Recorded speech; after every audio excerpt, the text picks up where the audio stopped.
Netflix's documentary Freefall, A Reckoning for Boeing, may just do for airlines what Jaws did for the ocean. Following the highly publicized death of Boeing whistleblower John Barnett, the urgent investigation into the once iconic aviation giant uncovers startling new revelations and captures voices from the inside. So if you're already uncomfortable flying in planes, this documentary is not going to make you feel any more secure in their ability to stay up or even, heck, intact. This is a follow-up documentary movie, this time coming after the death of a whistleblower.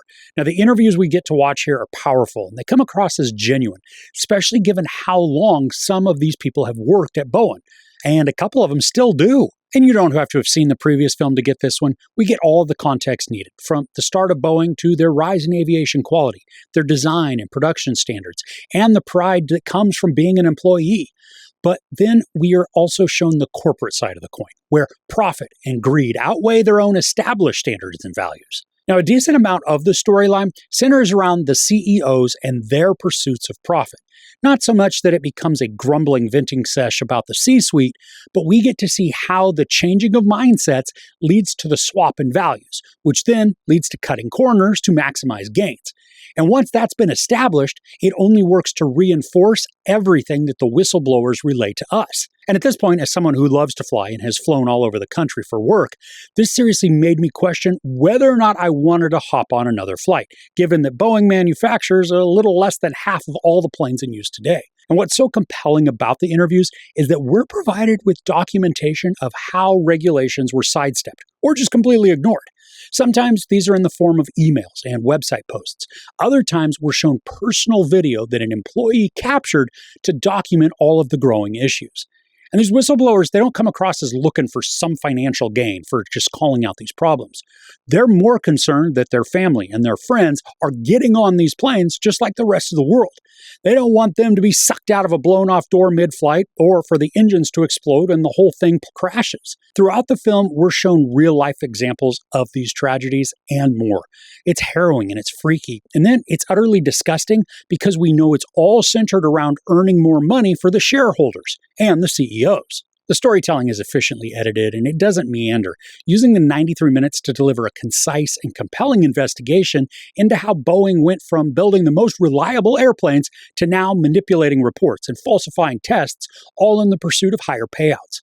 And the majority of the building blocks for this content come from the employee interviews and archival footage of CEOs speaking on podcasts, TV appearances, and just sometimes when they happen to be subpoenaed by Congress. Thanks to the large span of time that's covered, we're also presented with a clear viewpoint of how the safety and the building standards are in direct contrast with the stock increases. So if you place the charts on top of each other, you get this giant X, with the quality being the measurement that has been drastically in decline. Because this also centers a little around John Barnett and then his death, we're provided with deposition footage and audio recordings of John that allow us to see and hear him, not having to guess at his mindsets or motivations for calling out the company's malfeasance.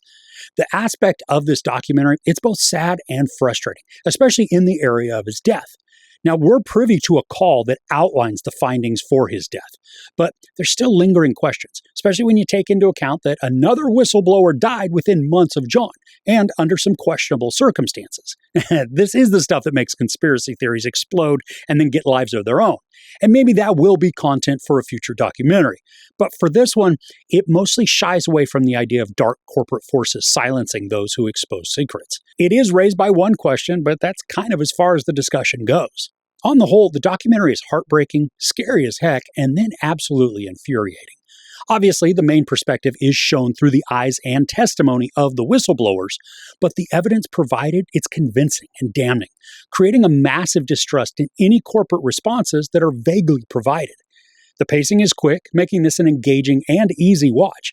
And thanks to compelling interviews, news and archival footage, and personal accounts from victims and families of those affected by emergencies or crashes, this contains enough evidence and backing to create some pause in the decision to fly anywhere on a Boeing-made plane. There's no sex or nudity, some profanity, and then no violence, but aftermath of crashes is shown. It's nothing gory, just devastating. Now, as a reminder, I don't give couch ratings to documentaries, but I highly recommend checking out Netflix's Freefall, A Reckoning for Boeing. It's not going to convince you to take more flights, but it will definitely help you be more informed about making decisions for your next airplane ride. All right, what's the longest flight you've ever taken? Now, for me, while it did involve a couple of changes with very little tiny layovers, I traveled for 24 hours straight, going from Ukraine back to California. When I got home, I had zero clue what day or time it was. Let me know some of your travel experiences, though, in the comments below. If you enjoyed this review, please give it a like. Also, don't forget to share and subscribe. I'm Chris. This is Movies and Munchies. Thanks for couching with me.